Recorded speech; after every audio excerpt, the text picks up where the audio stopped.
안녕하십니까. 신천지 실상반증 시간입니다. 오늘은 우리가 이 앞번에 이어서 이만희가 사칭한 계시록 19장에서 22장 실상에서 19장 20장 했으니까 21장과 22장의 실상에 대해서 알아보도록 하겠습니다. 이만희 씨는 계시록의 인물들을 사칭하여 성경의 예언이 이루어진 실상이라고 주장을 합니다. 이렇게 인물을 모방하고 사칭하여 자칭 구원자, 약속의 목자 등으로 믿게 하기 위함입니다. 계시록 21장은 세 번째, 새하늘과 새 땅이 새 예루살렘과 신천지다 이렇게 얘기하는데 이것이 과연 맞는지 보도록 하겠습니다. 그러나 분명한 것은 새하늘과 새 땅과 새 예루살렘은 분명히 다릅니다. 새하늘과 새 땅은 예수님의 재림으로 새롭게 창조될 새하늘과 새 땅이고 거기에 새 예루살렘이 임하여 온다는 어떤 논리를 하고 있습니다.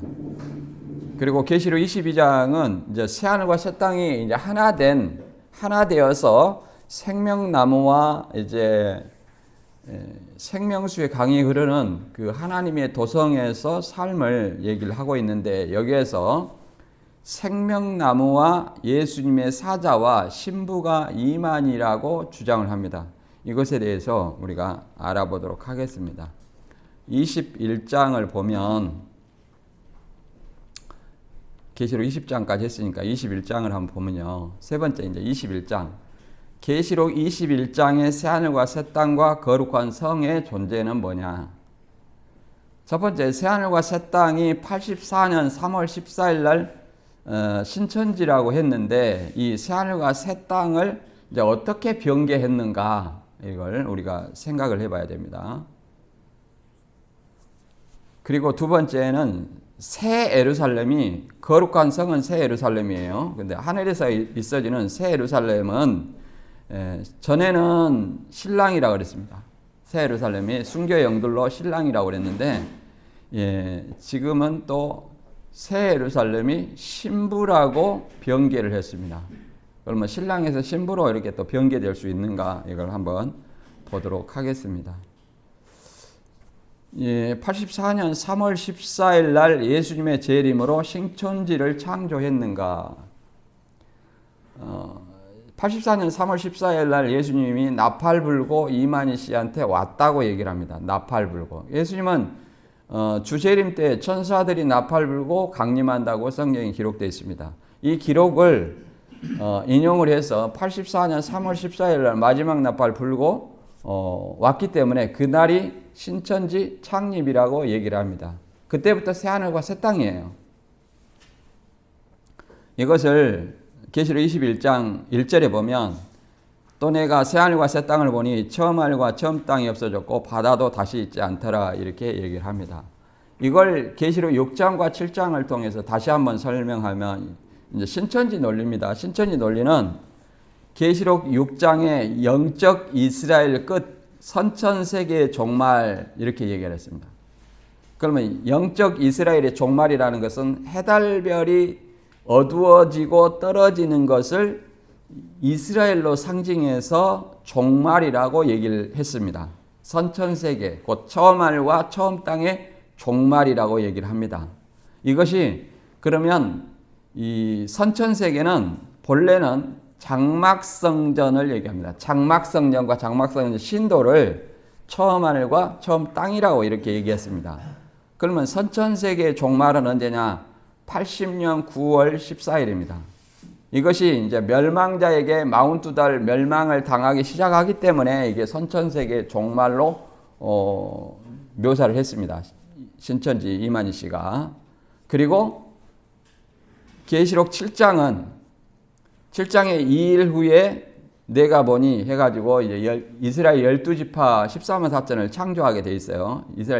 입맞은 이스라엘 12지파가 있습니다. 이것을 영적 새 이스라엘 창조로 얘기를 합니다. 그래갖고 후천세계 창조 얘기를 했는데 성경에는 이 육적인 이스라엘, 영적 이스라엘만 있지 영적 새 이스라엘은 없어요. 그리고 영적 이스라엘이라는 말도 없습니다. 그냥 이스라엘이에요. 이스라엘. 이것이 혈통이냐 예수님의 그리스도를 믿느냐 이 차이를 구분할 뿐이지 예수님이 다시 와서 영적 새 이스라엘 창조한다는 말은 성경에 존재하지 않습니다. 존재하지 않아요. 이걸 후천세계로 얘기해서 후천세계라는 것은 새하늘과 새 땅이라고 얘기하죠. 그리고 이 새하늘과 새 땅을 한문으로 표현해서 신천지라고 얘기를 합니다. 그러나 신천지라면 예수님이 재림에서 만들어진 신천지는 새하늘과 새 땅은 사망이 없는 곳이에요. 사망이. 그런데 간판만 신천지로 달아놓고 사망이 있다면 그거 신천지라고 말할 수 있나요? 할 수 없다. 이렇게 말할 수 있죠. 여기서 이제 두 번째 보면 처음 하늘과 처음 땅은 장막 성전이 아니라 예루살렘과 육적 이스라엘 12지파인가 이것도 바뀌었다는 거예요. 처음 하늘과 처음 땅을 뭐라고 얘기했냐면 처음 하늘은 장막 성전, 처음 땅은 장막 성전 성도 이렇게 신자 이렇게 얘기했었어요. 이렇게 가르쳤습니다. 지금도 센터에서 그렇게 가르칠 거예요. 그런데 유튜브에 보면 처음 하늘과 처음 땅, 없어지는 처음 하늘과 처음 땅은 모세 때의 하늘과 땅이라고 이렇게 얘기해 놨습니다. 그리고 모세 때의 하늘은 뭐냐? 처음 하늘은 예루살렘 성이라고 얘기를 합니다. 예루살렘 성. 그리고 출애굽기 25장 8절 9절 히브리서 8장 5절에 하늘에서 보여준 그대로 이 땅에 장막을 지으라고 한 것이지 12지파를 창조하라고 얘기한 것은 아니에요. 이것도 왜곡이죠. 히브리서 출애굽기 25장 8절에는 하늘에서 보여준 대로 이 땅에 성막을 지으라고 얘기한 것이지 이 구절이 성막을 지으라고 한 것이지 이것을 12지파를 모방해라 이렇게 얘기한 것이 아니다 이 말이에요. 그리고 신천지는 예수님이 이루려 하십니다. 이루려 하십니다. 이런 어떤 그 사복음서의 말이 있는데 이걸 모방해서 마치 사람이 계시록을 모방해 가지고 이룬 것처럼 얘기를 하는데 성경을 이루시는 분은 하나님과 예수님이에요. 왜 그러냐면 사람이 모방하는 것은 그건 성경을 이루는 건 아니에요. 왜 그러냐면 구약에 하나님이 선지자를 들어서 이렇게 이런 어떤 메시아를 보내줄 걸 길레비 사자 세례요한을 보내줄 것을 예언했습니다. 그러면 그 약속을 지키시는 분은 이루시는 분은 누구예요? 하나님이 그렇게 메시아와 세례요한을 보내주면 그렇게 이루는 거예요. 누구한테? 유대인한테 그 약속을 했어요. 유대인한테. 구약은 유대인이에요. 신약은 누구한테? 그리스도인한테 어떤 약속을 했냐면 그리스도인한테 예수님은 사도들을 통해서 이 신약 성경을 기록을 했어요. 신약 성경을 기록하고 뭔 약속을 했습니까? 내가 다시 오겠다 이렇게 약속을 했어요.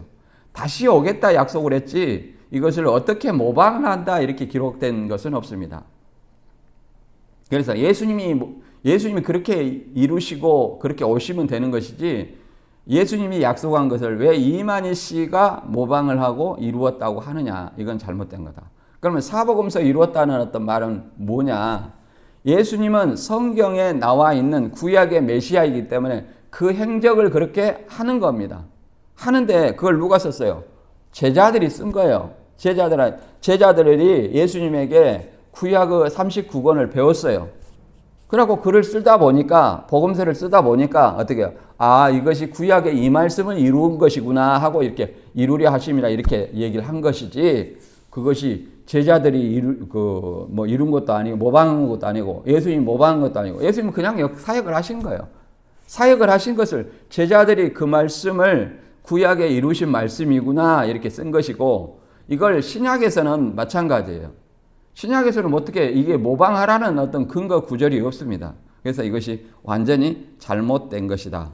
그래서 굳이 얘기하면 이스라엘이라는 것은 육적인 혈통 이스라엘 이건 지파를 구분할 수 있어요.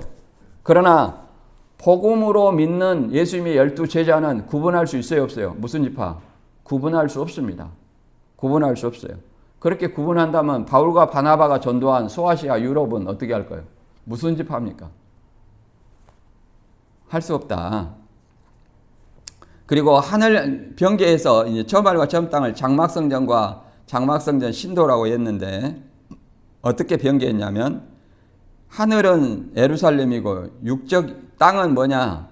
육적 이스라엘 12지파라 했다. 이건 전혀 근거 없는 얘기입니다. 근거 있으면 신천지들은 저한테 얘기를 하십시오. 그 다음에 이것도 왜곡인데 센터에서는 이렇게 안 가르칩니다. 새하늘과 새 땅이 새 예루살렘과 영적 새 이스라엘 12지파인가 함께. 새하늘은 뭐냐? 신천지 증거장막 성전이라고 했고 새 땅은 신천지 교인이라고 그랬어요. 그런데 이걸 어떻게 바꿨냐? 새하늘은 새 예루살렘이다. 새 땅은 뭐냐? 새 이스라엘 12지파하고 신천지 교인이다. 이렇게 말을 바꾼 겁니다. 그러면 이것이 뭐가 문제냐? 계시록 21장 1절에 보면 내가 새하늘과 새 땅을 보니 처음 하늘과 처음 땅이 없어졌더라. 그러니까 새하늘과 새 땅이 거룩한 새 예루살렘이 내려오는 거예요. 임하여 오는 거예요. 그런데 새 예루살렘이 새 하늘이라면 새 하늘이 새 하늘에게 임하여 온다는 어떤 표현으로 말할 수 있습니다. 이것은 논리적인 어떤 모순이죠. 문맥을 왜곡하는 것이고 모순이라 이렇게 얘기를 할 수 있습니다. 그리고 계시록 7장에 영적 새 이스라엘 12지파가 새 땅이라는 논리도 맞지 않습니다. 왜 맞지 않냐? 이 처음 하늘과 처음 땅 바다는 하나님이 태초에 창조된 천지, 이 하늘과 땅, 이 땅이 없어지고 다시 창조되는 새 하늘과 새 땅을 얘기하는 거예요. 온전히 그리스도인으로서 주재림 때 그리스도인으로서 부활된 사람이 영원히 거할 수 있는 그 천국을 사는 새 땅이라고 얘기를 한 겁니다. 그런데 이걸 모방해 가지고 영생하지 않는 존재들이 또 예수님을 안 믿는 교주가 거기에 모방을 해서 12제자를 세워가지고 너희가 지파장이다 해가지고 우리 남한만 12지파를 이렇게 12개로 쪼개가지고 너는 무슨 지파, 강주는 베드로 지파, 뭐 본부는 요한 지파, 전북은 도마 지파 이렇게 한다고 해서 이게 가능하냐? 그러면 예수님의 제자들의 이름을 땄다 이 말이에요. 예수님의 제자들을. 그러면 제자들이 그렇게 나눴냐? 안 나눴다는 거예요. 나누지 않았어요. 나누지 않았는데 왜 나누냐? 그 말이죠. 그리고 복음은 구분할 수 없고 또 이만희의 믿음도 구분할 수 없어요. 또 모방이기 때문에 예수님이 12제자 중에 하나라도 자른 적이 있습니까? 교체한 적이 있어요? 예수님이 한 제자도 교체한 적이 없어요. 다만 유다가 스스로 예수님을 배신하고 스스로 나가 떨어진 거죠. 그래서 그 유다의 교체도 누가 있냐면 제비 뽑아서 제자들이 120명의 사도들이 제자들이 제비 뽑아서 마띠아를 세운 거죠. 마띠아 12사도로 세운 거예요. 그런데 신천지는 어떻습니까? 이만희 씨 마음에 안 들면 수시로 바꿔. 이 땅에서 바꾸면 하늘에서도 12제자들이 바꿔지나요?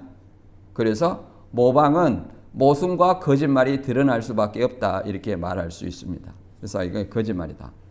그 다음에 유업을 받을 하나님의 아들이 어떻게 이만희라 말할 수 있느냐? 이게 노골적으로 이만희가 메시아라는 얘기예요. 용의 무리와 싸워 이긴 자, 니골라당과 싸워 이긴 자, 곧 신약의 약속의 목자. 자, 용의 무리와 싸워 이긴 자는 이기는 자와 이긴 자를 다르게 우리가 얘기를 했죠. 이기는 자는 계시록 2장과 3장에 뭐라고 말합니까? 성령이 교회들에게 하시는 말씀을 들을지어다. 이기는 그에게는 하나님 낙원에 있는 생명나무 가시를 주워 먹게 하리라 이렇게 말했습니다. 그러니까 교회들은 교회 안에서 1차적으로 7교회가 있어요. 7교회가 있는데 7교회에서 이기는 자가 단수면 한 사람이라면 그게 논리에 맞아요, 안 맞아요? 안 맞다. 그러잖아. 7교회에서 한 사람 나올 수 없잖아요. 그걸 뭐를 얘기하냐면 이기는 사람들을 복수를 집합을 대표한 단수로 표현한 거예요. 단수로 표현한 거다. 그래서 이기는 자. 그래서 이기는 자는 지상교회 성도를 얘기합니다. 다시 말해서 이기는 자는 것은 계속 승리를 해야 된다는 거예요.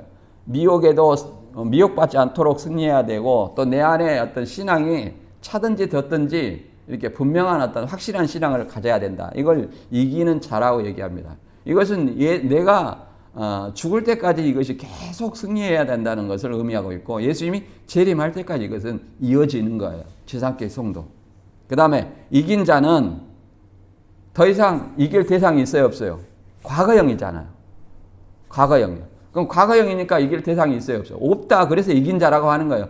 계시록에서는 순교자로 말하지만 더 나아가서는 그리스도 안에서 죽은 자를 얘기합니다. 그리스도 안에서 죽은 자. 그를 천상교회 성도, 승리한 성도라고 말합니다. 근데 이긴 자가 이만희라면 이만희가 죽었습니까? 살아있잖아요. 이긴 자가 될 수 없고, 니골라당과 싸워 이긴 계시록 2장과 3장에 이기는 자는 이기는 자를 현재 진행형을 과거형으로 바꿨다. 이것도 왜곡이고, 신약의 약속한 목자라고 그랬는데 신약의 약속한 목자는 없습니다. 오로지 예수 그리스도밖에 없다는 거예요. 그래서 성경을 왜곡해서 교주를 드러내는 어떤 수단으로 사용되는 거다. 이것이 말씀 도둑질이라고 말할 수 있는 거죠. 그리고 유업을 받을 이기는 자 아들이라는 것은 곧 그리스도를 믿는 자를 얘기를 합니다. 유업을 받을 자. 갈라디아 4장에 나와 있죠.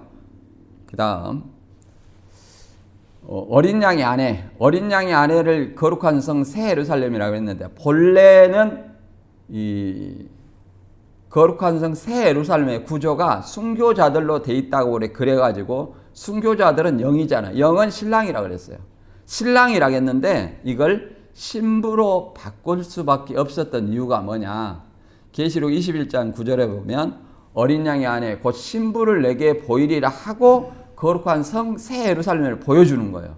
그리고 이 상담소에서 계속 반론을 하잖아요. 반론을 하니까 또 성경이 그렇게 써져 있어요. 새 예루살렘 어린 양의 아내 신부다 이렇게 써져 있으니까 그걸 신랑이라고 우길 수가 있어요, 없어요? 없잖아요. 그러니까 바꾼 거예요. 지적하면 바꾼 거예요. 어린 양의 아내 거룩한 성 새 예루살렘.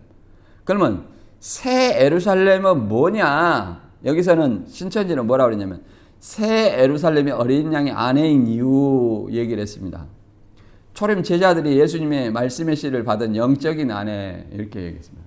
영적인 아내. 그러면 이 땅에 살아있는 제자들도 아내라는 얘기를 할 수 있는 거예요. 아내라. 그러니까 우리도 아내라 될 수 있는 거예요. 그러나 이 땅에 살아있는 성도들은 아내라 말할 수 없어요. 이 땅에 살아있는 성도들은. 왜 그러냐? 이 거룩한 성 새 예루살렘을 아내라 했고 교회가 아내예요. 에베소서 5장 31절과 32절에 보면 이 땅의 교회가 아니라 천상교회. 어린 양의 아내 신부는 완전해야 돼요? 불완전해야 돼요? 완전해야 되죠. 완전해야 돼요. 완전한 어떤 교회는 뭐예요? 천상교회 성도예요. 천상교회. 그것이 새 예루살렘으로 묘사된 거예요. 이 땅의 교회는 불완전한 교회예요. 불완전한 교회고 예수 믿는 사람들을 뭐라고 하냐면 고우 11장 2절에 보면 그리스도와 약혼한 자, 중매한 자 또는 정혼한 자 이렇게 표현합니다. 정혼한 처녀 이렇게 표현해요. 그러니까 우리는 그리스도 신부가 아니라 뭐예요? 결혼하기 전에 뭐라고 말할 수 있어요? 처녀다 이렇게 말할 수 있어요. 처녀, 정결한 처녀로 우리가 말씀으로 이렇게 세워가는 어떤 입장입니다. 신부는 누구예요? 순교자를 얘기합니다. 이긴 자를 얘기해요. 천상교회 성도를 얘기해요. 그런데 여기는 말씀의 씨를 받은 제자들이다. 이거는 성경을 잘못 이해한 거다. 알지 못하는 거죠. 그 다음에 하늘에서 내려오는 거룩한 성 새 예루살렘은 뭐냐면 새 예루살렘이 신천지는 말했어요. 새 하늘이라고 그랬죠. 그러니까 새 하늘이 새 하늘로 내려오면 되겠어요? 안 되겠어요? 안 되겠죠. 근데 이렇게 또 말합니다. 하나님과 예수님과 12사도와 순교한 영들의 조직체 그랬어요. 그러니까 이 천상교회 새 예루살렘은 순교자들의 조직체라고 얘기를 합니다. 그러면 어떤 모순이 있어질까요? 이것에 대해서 이제 우리 개혁주의는 물리적 도시라고 보는 견해도 있고 또 승리한 백성, 주 안에서 죽은 자라는 어떤 견해도 있습니다. 저는 이제 후자를 얘기를 합니다. 왜 그러냐? 먼저 신천지가 순교한 자들의 조직체라고 얘기를 하면 이것이 맞지 않는 것이 먼저는 12사도가 들어가 있죠. 12기초소, 12진주, 12문이 있어요. 거룩한 예루살렘의 구조를 보면 그 성전이 하나님과 예수님이에요. 그러면 12사도 중에 사도 요한은 반모섬에 유배되었고 유배 후에 이제 에베소에서 장수하다가 90살까지 살다가 돌아가셨단 말이에요. 그러면 자연사 했는데 순교라 말할 수 있어요? 없죠. 그러면 이게 순교 영들로만 영들의 조직체라는 것은 논리에 맞지 않다. 성경에 맞지 않다. 더 나아가서 순교할 수 없는 상황에서 예수 그리스도를 믿다가 죽은 사람은 어떻게 되냐 이 말이에요. 순교할 수 없는 상황. 자, 공식적으로 AD 313년까지가 이제 예를 들어서 박해가 있었어요. 밀라노 칙령에 의해서 박해가 중단이 됐습니다. 그러면 그 다음에 믿다가 죽은 사람들은 어떻게 되냐 이 말이에요. 괜히 신앙했나요? 천국에 못 가게? 이건 논리적으로 맞지 않죠. 맞지 않다. 그래서 문제가 되고 또 공식적으로 신천지에 순교자가 있어요. 신천지에 고 김모 씨라는 사람이 있어요. 그거는 84년 이후에 신천지에서 순교자들은 84년 신천지 창립하기 전까지 14만 4천의 순교의 영이에요. 그런데 그 후에 순교자가 있다면 이거는 논리에 맞습니까? 안 맞죠. 그래서 이게 모순이라는 것을 우리가 이해를 해볼 수 있습니다. 그래서 거룩한 성 새 예루살렘은 이 천상교의 성도, 승리한 성도를 얘기한다. 계시록의 배경에는 1차적으로 순교자를 얘기하고 더 나아가서 주 안에서 죽은 자, 예수 그리스도를 믿다가 죽은 자를 얘기를 한다. 천상교의 성도라고 얘기를 할 수 있다.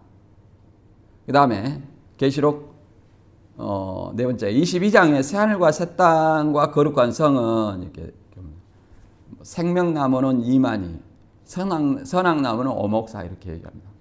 뭐 이런 얘기도 많이 하죠. 그 아담이 최초의 선민이다. 이단들은 그래요.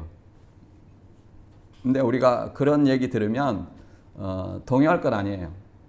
성경은 천지의 대략을 길술했고 우리가 결혼식장에서 많이 듣는 마태 19장에 하나님이 사람을 지으시되 남자와 여자를 지으시고 이게 1장이에요. 창세기 1장. 그 다음에 사람이 부모를 떠나 아내와 합하여 한 몸이 될지라 이것이 창세기 2장이에요. 그럼 누구를 얘기합니까? 아담과 하와를 얘기하는 거예요. 1장의 사람이 2장의 그 사람이에요. 그러니까 아담과 하와의 얘기 왜 있다는 거예요? 없다는 거예요? 없다는 거예요. 이걸 우리가 좀 명확하게 얘기를 할 수 있어야 돼요. 창세, 아담 이전에 사람이 있었어. 아담이 6천년 전 사람이야? 그래, 맞아. 어떻게 사람이 6천년 전에 생길 수가 있겠어? 신기하다. 거기 가서 말씀 한번 배워볼까? 이건 성경을 완전히 왜곡된 거예요. 우리가 하나님이 이 천지와 아담을 언제 창조했는지는 모릅니다. 모르지만 아무튼 아담이 첫사람이라는 것은 분명하다. 왜? 아담 한 사람의 범죄로 인해 모든 사람이 죽었다. 그러면 죽는 사람은 곧 아담의 후손이라는 것을 우리가 분명하게 인지를 해야 됩니다. 여기서 보면 선악나무와 생명나무 있죠? 생명나무는 신천지는 뭐냐면 참목자, 이만희. 선악나무는 거짓목자, 오목사 이렇게 얘기했습니다. 그리고 생명나무는 초림때 생명나무는 예수님과 12제자 이렇게 얘기합니다. 예수님과 12제자. 근데 초림때 생명나무는 예수님이고 선악나무는 서기관 바리새인이라 이렇게 얘기하는데 이제 좀 한번 보도록 할까요? 재림때 생명나무는 이기는 자와 신천지 12지파다. 그러면 생명나무와 생명나무 가지는 죽을 수 있어요, 없어요? 그걸 따먹어야 다른 사람이 따먹어야 영생하잖아요. 근데 나무 자체가 죽어버리면 되겠어요, 안 되겠어요? 나무 자체가 또 바뀌면 되겠어요, 안 되겠어요? 안 된다는 거예요. 이 모순이죠. 그 다음에 거룩한 성에 들어갈 자격 이렇게 얘기했습니다. 교회들에게 보내는 예수님의 사자 얘기인데 여기서 개역 한글의 사자라는 것은 뭐 라이온을 얘기하는 건 아니고 물론 라이온을 얘기하는 것도 있어요. 근데 여기서 사자는 앙겔로스로 천사를 얘기합니다. 천사, 영계의 사자. 근데 육계의 사자는 없어요. 육계의 사자는 없습니다. 천사는 영은 육을 들어서 역사한다. 이 공식은 신천지만 있지. 천사는 독립적으로 영으로도 활동하시고 사람의 모양으로 나타나서 활동하기도 합니다. 아브라함에게 나타난 세 천사, 또 롯데에 나타난 두 천사, 또 예수님 무덤가에 흰 옷 입은 두 청년, 승천할 때 흰 옷 입은 두 사람, 이거 다 뭐예요? 천사예요. 누구를 들어서 역사하는 것이 아니다 이 말이에요. 그런데 이 천사가 이 약속의 목자 이만희를 들어서 역사한다는 이것이 말이 되냐 이 말이에요. 새 요한을 사칭해 가지고. 그러면 예수님이 부활한 후에 40일 동안에 예수님은 누구를 들어서 역사했습니까? 독단적으로 역사했어요? 아니면 누구를 들어서 역사했습니까? 단독적으로 제자들에게 역사하시고 만져보고 보라고 했잖아요. 그래서 말이 안 맞다. 그래서 새 예루살렘 성에 들어갈 자격을 얘기하는데 이렇게 얘기합니다. 이기는 자가 낙원에 있는 생명나무와 거룩한 성에 들어가고, 그 다음에 두루마기를 어린 양의 피에 빠는 사람들이 들어가고, 그 다음에 두루마기 빠는 자들은 어린 양의 피를 통해서 새 예루살렘 문들을 통해서 새 예루살렘에 들어간다 얘기를 합니다. 이것에 대해서 구체적으로 알아볼게요. 이제 성경 구절을 읽어보면 이렇게 말합니다. 여호와 하나님이 가라사대 보라 이 사람이 선악을 아는 일에 우리 중 하나같이 되었으니 그가 그 손을 들어 생명나무 실과도 따먹고 영생할까 하노라 하고 이제 감춰버리는 거예요. 24절에 이같이 하나님이 그 사람을 쫓아내시고 에덴 동산 동편에 그룹들과 두루도는 하얀검을 두어 생명나무의 길을 지키게 하시니라. 여기서 그룹들이라는 것은 뭐예요? 이제 우리 이 말씀을 들으신 분들은 이제 그룹들이라면 천사들 이렇게 금방 알아야 돼요. 천사들. 그룹은 뭐예요? 케루빔을 이렇게 음역을 한 거예요. 케루빔. 이거는 케루빔 천사를 얘기하는 거예요. 천사. 그 다음에 화영검은 불의 검이죠. 이걸로 천사가 불검을 가지고 지키고 있다는 거예요. 뭐 어디에? 생명나무에 가는 길. 그러니까 생명나무가 참 목자라면 참 목자는 아담인데 아담이 자기한테 가는 길을 막아요? 자기가 자기한테 못 가게 막는 거예요? 논리에 맞아요? 안 맞아요? 안 맞죠. 안 맞아요. 그 다음에 계시록 22장 14절에 이렇게 말합니다. 그 두루마기를 빠는 자들은 복이 있으니 이는 저희가 생명나무에 나아가며 문들을 통하여 성에 들어갈 권세를 얻으려 함이로다. 이렇게 얘기를 합니다. 그러면 두루마기를 뭐에 빨아야 돼요? 계시록 7장 14절에는 어린 양의 피의 옷을 빨아 희게 되었다. 이렇게 얘기합니다. 피의 옷을 빨았다는 것은 어린 양의 희생으로 인해서 그 십자가 죽음과 부활을 믿음으로 말미암아 우리가 제사함과 거듭나서 깨끗하게 됐다. 이런 어떤 의미를 가지고 있어요. 문자적인 어떤 피가 아니고 또 일반적인 어떤 두루마기는 그 옷이에요. 옷을 이렇게 빨아서 희게 한다. 그런 얘기가 아닙니다. 그래서 하얀 옷 입고 날짜 잡으면 올라가는 그런 걸 얘기하는 거 아니에요. 그래서 문들을 통하여 생명나무에 나아가 문들을 통하여 성에 들어갈 권세를 함이로다. 그 말은 생명나무가 거룩한 성에 있어요. 생명나무가 어디가 있다고요? 거룩한 성에. 거룩한 성은 12문이 있어요. 그래서 12문, 문들을 통해서 성에 들어가서 생명나무를 먹어야만 뭐가 돼요? 영생을 할 수 있다. 얘기를 할 수 있습니다. 근데 이제 계시록 2장 7절에는 이 생명나무가 어디에 있다고 하냐면 낙원에 있다고 그래요. 그러니까 거룩한 성에 있고 낙원에 있고. 그럼 낙원이 거룩한 성이라는 거예요. 계시록 2장 7절에 이기는 그에게는 내가 하나님 낙원에 있는 생명나무 과실을 주워 먹게 하리라. 낙원에 있는 생명나무. 강도도 그랬죠. 강도한테 내가 오늘 나와 함께 낙원에 있으리라. 이렇게 얘기했죠.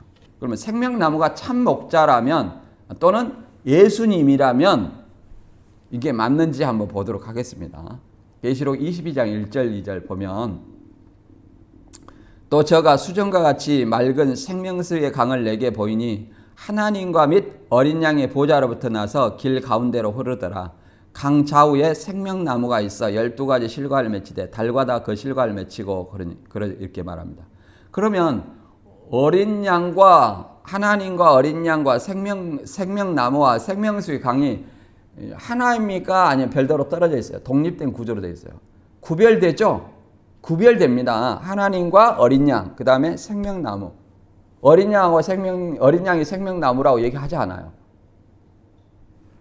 생명수의 강을 통해서 하나님과 어린 양의 보좌로부터 나서 생명수의 강은 제자들이 받을 성령을 얘기를 했다고 얘기했습니다. 그 성령을 통해서 성령의 생명이 생명나무를 통해서 강좌우에 자라나게 한다 이렇게 얘기를 하고 있습니다. 그러니 이 선악을 알게 한 나무와 생명나무는 뭐냐? 선악을 알게 한 나무는 선과 악에 대한 지식이며 순종하여 선만을 행하지만 불순종하면 악까지 행한다는 어떤 의미를 하고 있습니다. 안다는 것은 행함을 의미해요. 행함. 그 다음에 생명나무는 순종을 전제로 영생을 상징하는 과일나무다 이렇게 얘기할 수 있습니다. 어디에 있어요? 새 예루살렘과 낙원에 있다. 우리의 소망은 뭐예요? 영생이죠. 그러면 새 예루살렘, 예수님 재림할 때 새 예루살렘 그걸 들어가기를 소망하는 거예요. 우리가 오늘 이 시간에 피곤하지만 여기 나왔고 공부를 하고 하나님의 말씀으로 무장하는 것도 다 영생을 사모하기 때문에 하는 줄로 믿습니다. 그 다음 다섯 번째, 계시록 22장 신부가 새 예루살렘이고 이만희가, 이건 완전히 모순이죠.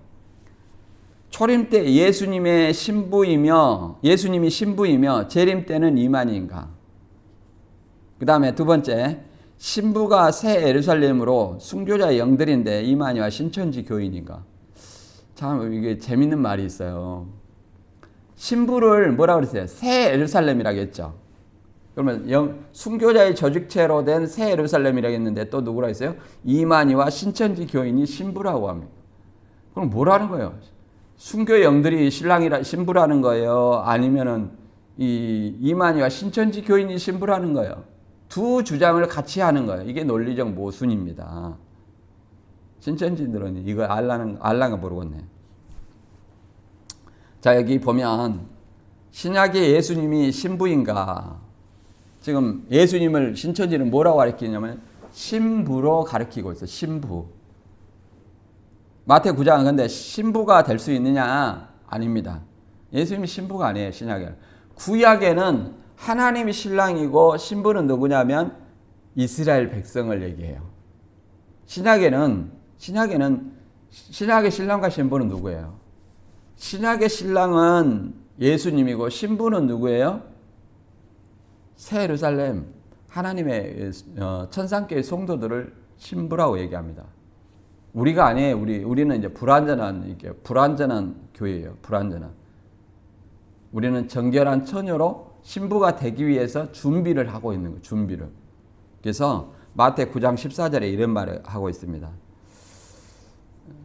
마태 14 혼인집 손님들이 신랑과 함께 있을 동안에는 슬퍼할 수 있느냐 그럽니다. 그래서 예수님을 신랑으로 묘사하고 있어요. 고린도후서 11장 2절에는 뭐라고 하냐면은 내가 너희를 정결한 한 처녀로 그리스도께 중매함이로다.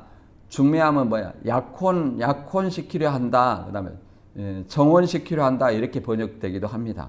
그래서 예수님이 신부라는 말은 맞지 않고, 더 나아가서 이만희를 신부라고 하는 것도 맞지 않고, 이만희를 신부로 만들기 위한 어떤 논리로밖에 보이지 않습니다. 그 다음에 신랑과 신부는 1대1의 영과 6, 영은 신랑이고 6은 신부였어요. 근데 완전히 그게 깨졌죠. 왜 그냥 모순을 자꾸 지적하니까 이제 영도 신부이고 6도 신부고 뭐라는 거예요? 이게 말이 안 되죠. 코미디 같은 얘기를 하고 있네. 제가 이렇게 하면서도 얼마나 코미디 같은지 말도 안 되는 거예요. 자, 신랑은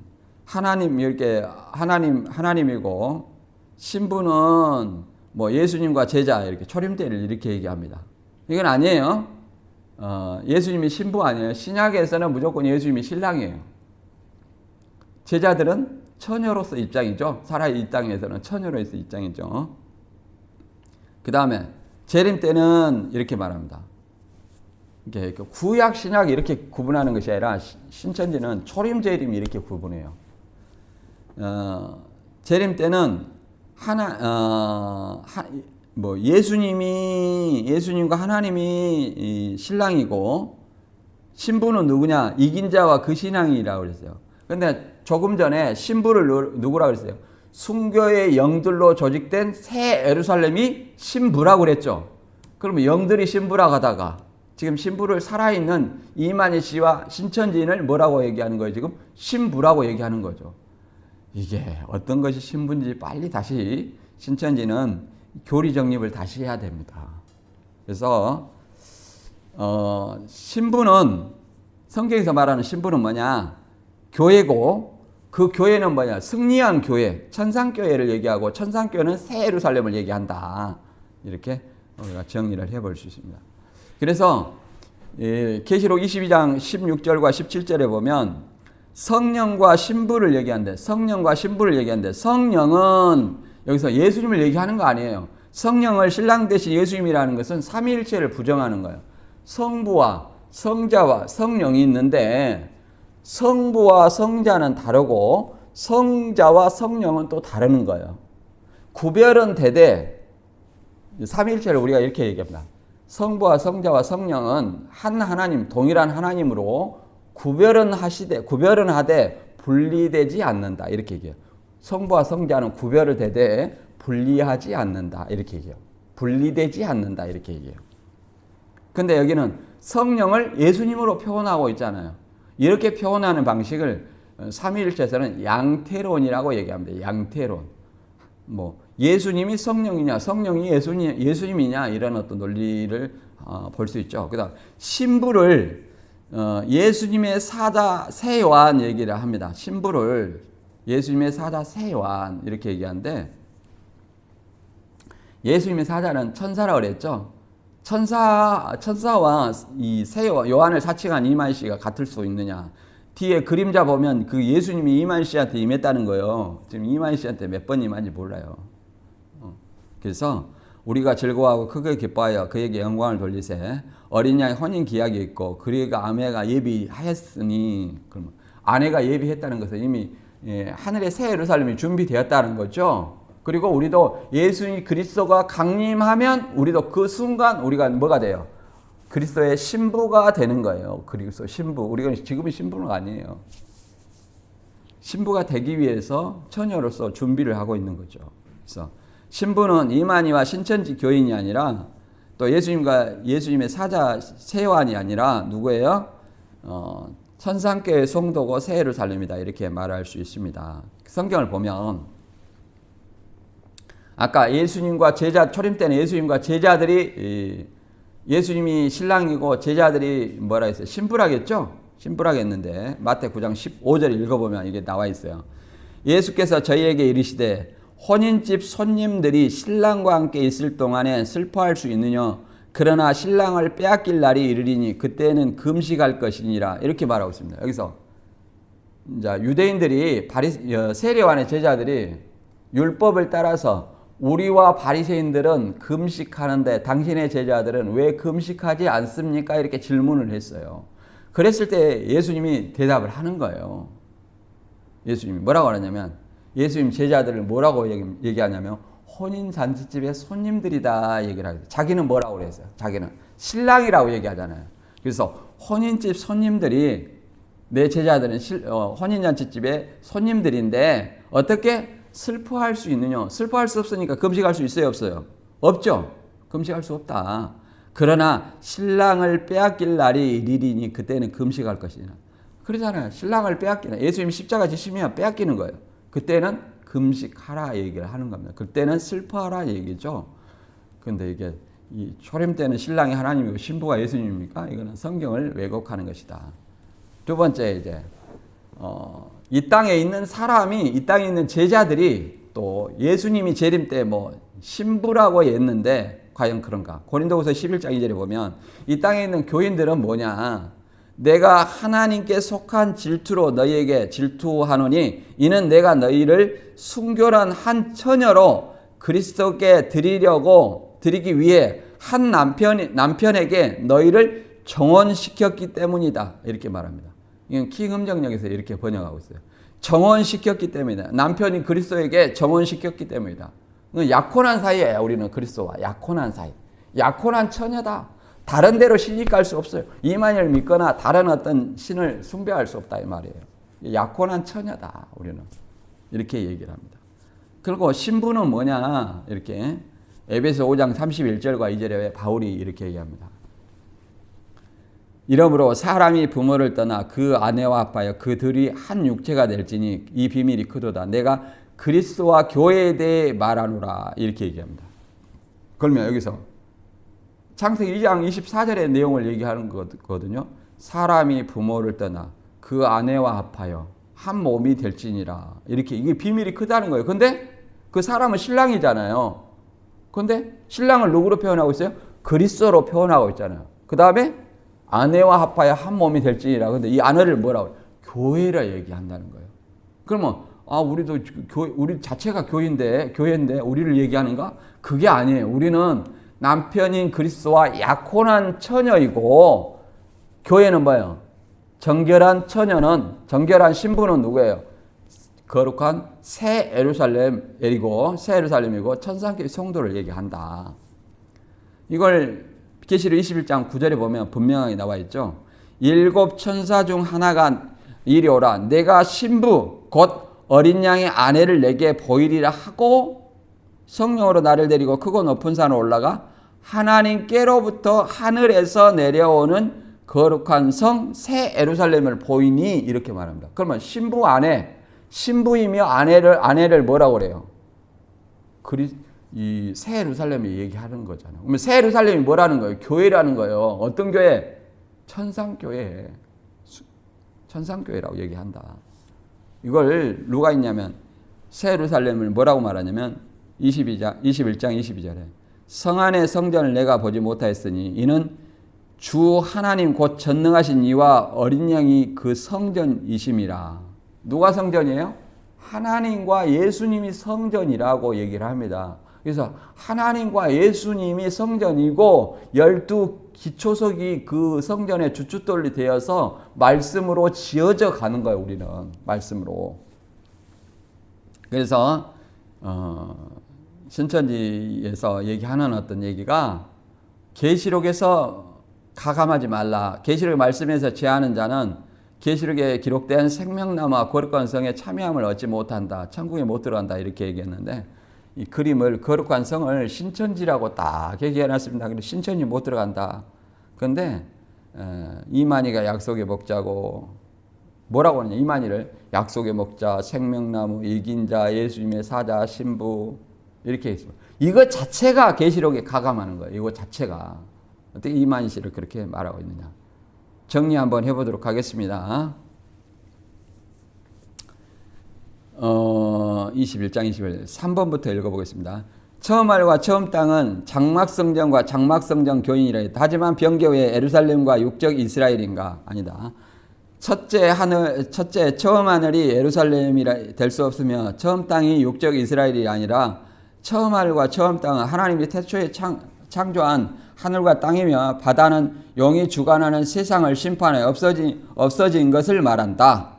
둘째, 새하늘과 새 땅은 증거 장막 성전과 신천지 교인이라고 했다. 하지만 변개 후에 새하늘과 새하늘이 새 예루살렘이며 새 땅은 영적 새 이스라엘 곧 신천지 교인인가? 아니다. 새하늘과 새 땅은 예수님의 제 이름으로 질적으로 새롭게 창조된 새하늘과 새 땅이며 새 예루살렘이 임하는 궁극적인 천국이며 영생하는 장소다. 이렇게 얘기를 하고 있습니다. 그 다음에 네 번째, 생명나무는 초림 때 예수님, 재림 때 이만인가? 아니다. 생명나무는 낙원 곧 새 예루살렘이 있는 영생을 상징하는 나무다. 다섯 번째, 신부가 새 예루살렘이며 이만인가? 신부를 새 예루살렘이라 하든가 이만이라 하든가 하나만 해야지 뭐 새 예루살렘이라 했다가 이만이라 했다가 이게 말인지 막걸리인지 아니다.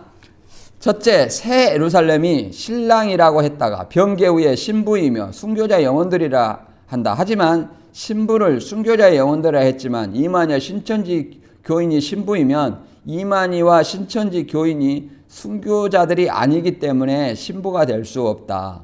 신부는 교회이며 예수님과 12사도와 주 안에서 죽은 자들 곧 승리한 하나님의 백성이다. 지상교회는 그리스도와 정원한 처녀로 말한다.